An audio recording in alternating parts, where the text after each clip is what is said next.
Awesome Kingdom is a dungeon and monster adventure card game published by IDW Games.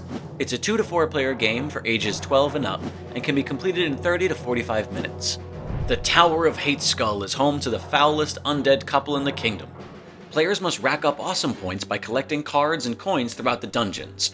Only the most awesome hero in the land can take down Lord and Lady Hateskull. The objective is to have the most awesomeness at the end of 3 days in the dungeons. There are a few steps to setting up the game, so let's get started. First, place the Time Tracker card, this one with the hourglass on the back, and the Tower of Hateskull card in the play area. There's only one of each of these. Now let's look at these other card types. Dungeon cards have a dungeon door on the back. Action cards have this pair of Hermes winged boots on the back. And the hero cards are unique in that they have a handy icon reference chart on the back, which is awesome. Sort the dungeon and action cards into separate decks. Shuffle them up good and place them in the center of the play area. Now it's time to hand out the heroes. Randomly deal a hero card face up in front of each player. Now take note, every hero will have a unique skill that they can use in the game. That info is right here. Now that everyone has an identity, there are awesome little stand-ups for each character that you can use to move throughout the dungeons in the game. Distribute those and return all the unused hero cards and hero stand-ups back to the box, for no awesomeness shall fall upon them this day. Okay, time to build the dungeon. These are dungeon tiles. You'll use as many dungeon tiles as there are players, plus 7. For example, if you're playing a 3-player game, you'll need 10 dungeon tiles. 3 players plus 7. Lay the dungeon tiles out in a circle around the cards you've already placed in the play area. Throw any unused dungeon tiles back in the box. Time to choose who goes first. How about whoever has most awesomely thwarted death? Or who owns the most pointy things? Whatever metric of awesome you decide to use, pick who goes first and give that player this first player token. That player will place their hero stand-up next to the dungeon tile of their choosing. Then other players, going clockwise from the first, do the same. There's no sharing spaces though, 1 hero per tile. Here's a special note. As far as making this decision and strategy is concerned, the Kilsassin, Clergen, and the Rockaneer all like starting close to other heroes. The others, not so much. The next step in setting up is filling up the dungeon. Deal out a dungeon card face up next to every tile that isn't occupied by a hero. We like to place them this way. Now deal out 3 action cards to each player. These cards make up your hand and can be looked at, but should be kept hidden from your opponents.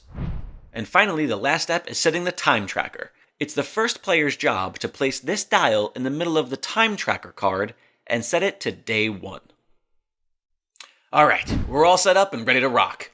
Starting with the first player, each takes their turn and passes play to the left. Each player's turn consists of 3 actions. 1. Select an action card to play from your hand. 2. Move through the dungeon reacting to cards you encounter and claiming the card you land on. And 3. Refilling the dungeon for the next player. Survey the dungeon and select an action card to play based on what it does. That information is right here. Most action cards tell you to move your hero in a particular way by a particular number of spaces. If the card has a left arrow, that means clockwise around the dungeon, while a right arrow indicates counterclockwise. If you imagine your character's head towards the center of the circle, it makes it super easy to visualize this movement. If the card has both directions on it, then you can choose whichever way you want. When you're done moving, you claim whatever dungeon card you've landed on and place it in a pile near you. This is your score pile, and it'll help you achieve awesomeness at the end of the game. Each card you claim will add or subtract from your awesome points based on the number near this flaming skull symbol here.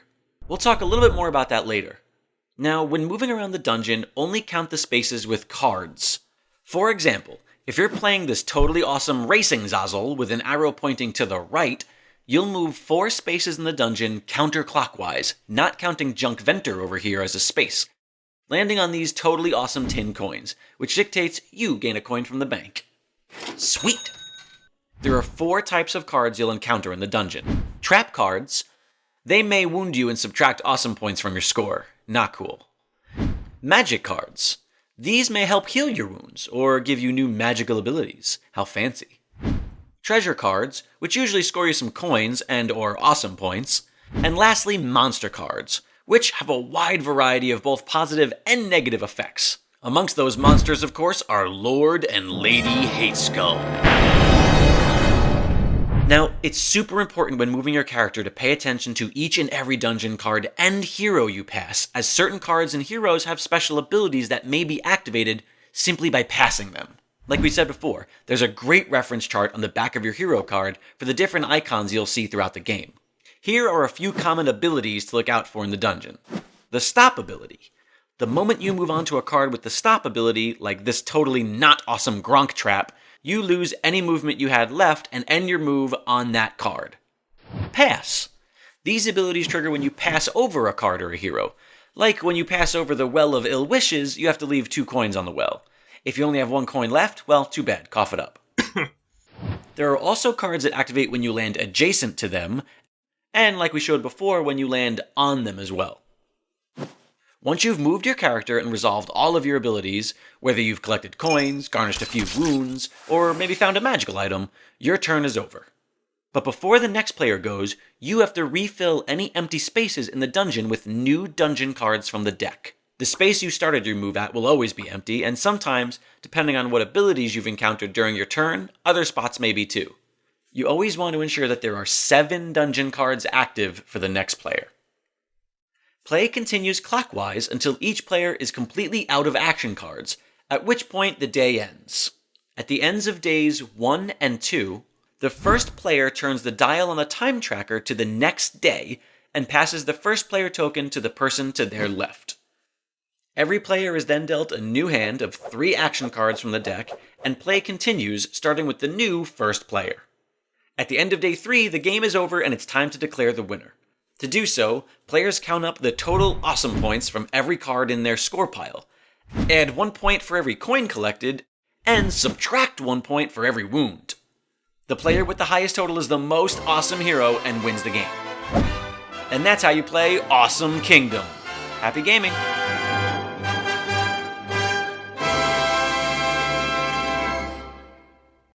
Be sure to like, follow, and share on social media. Want awesome tabletop games delivered right to your door? Sign up now for Gamebox Monthly. Learn more at GameboxMonthly.com.